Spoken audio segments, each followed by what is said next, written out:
കഥാപാത്രമാണ് നൃത്തക്കാരിയായ സാലു മേനോൻ, ഇല്ലേ? അവരുമായി ബന്ധപ്പെട്ട് എന്താ നമ്മുടെ ആഭ്യന്തരമന്ത്രി പറയുന്നത്? ഞാൻ സാലു മേനോനെ കണ്ടിട്ടില്ല, അയ്യോ ഞാൻ അവരുടെ വീട്ടിൽ പോയിട്ടില്ല, അവരെ ഞാൻ വിളിച്ചിട്ടില്ല, അവരെന്നെ വിളിച്ചിട്ടില്ല. പിന്നെ ഞാനൊരു പ്രാവശ്യം എന്റെ പ്രോഗ്രാമിന് പോയപ്പോ വഴിയിൽ നിന്ന് കോൺഗ്രസിന്റെ സഹപ്രവർത്തകർ കൈ കാണിച്ചിട്ട് ഇവിടെ ഒരു ദേവിയുണ്ട്, അവിടെ നിന്ന് കയറിയിട്ട് പോകണമെന്ന് പറഞ്ഞു. ഞാൻ അവിടെ ഒന്ന് പോയിട്ട് തൊഴുതു, 2 മിനിറ്റ് നിന്നുള്ളൂ, എന്നിട്ട് നേരെ തിരിച്ചു പോന്നു എന്നല്ലേ സാക്ഷാൽ തിരുവഞ്ചൂർ രാധാകൃഷ്ണൻ പറഞ്ഞത്, ഇല്ലേ? ആണങ്ങളുടെ കൂട്ട് എന്നെ വിളിച്ചിരുന്നു കയറി താമസത്തിന്, വീട് കയറി കൂടുന്നതിന്.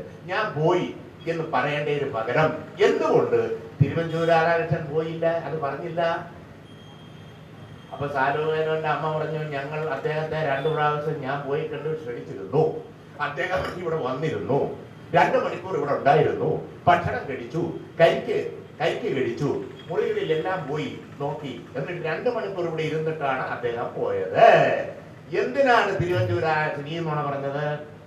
സാമാന്യ ബുദ്ധിക്ക് ഒന്ന് വിശദീകരിച്ചേ.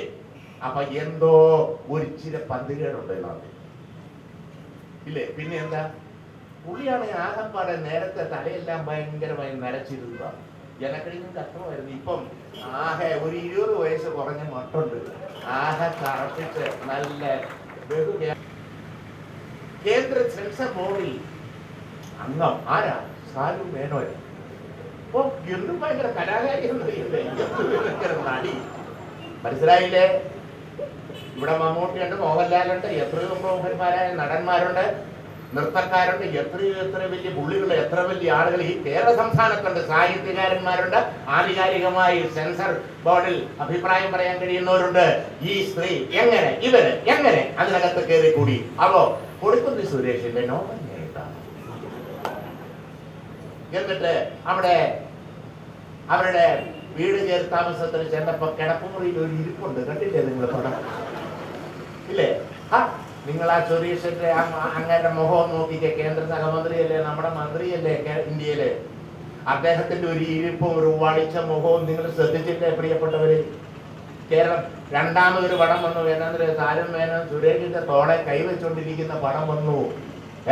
എന്നിട്ട് എന്തോന്ന് അയച്ചു, പിന്നെ മെസ്സേജ് അയച്ചു. അത് ഞാൻ എന്റെ പ്രായത്തിന്റെ ഇതുകൊണ്ട് ഞാനത് വിശദീകരിക്കുന്നില്ല, നാട്ടക്കേസല്ലേ പ്രിയമുള്ളവര്. എന്ത് അവിടെ കയറി ഇറങ്ങാത്ത ഒരാള്, സരിത നായരുടെ അടുത്ത് പോകാത്തവരും വ്യക്തിബന്ധങ്ങൾ നിൽക്കാത്തവരും ആര്? സാലു മേനോന്റെ അടുത്ത് കയറി ഇറങ്ങാത്തവരാര്? യൂത്തും മൂത്തതും എല്ലാം ഉണ്ട് പ്രിയമുള്ളവര്, എല്ലാം.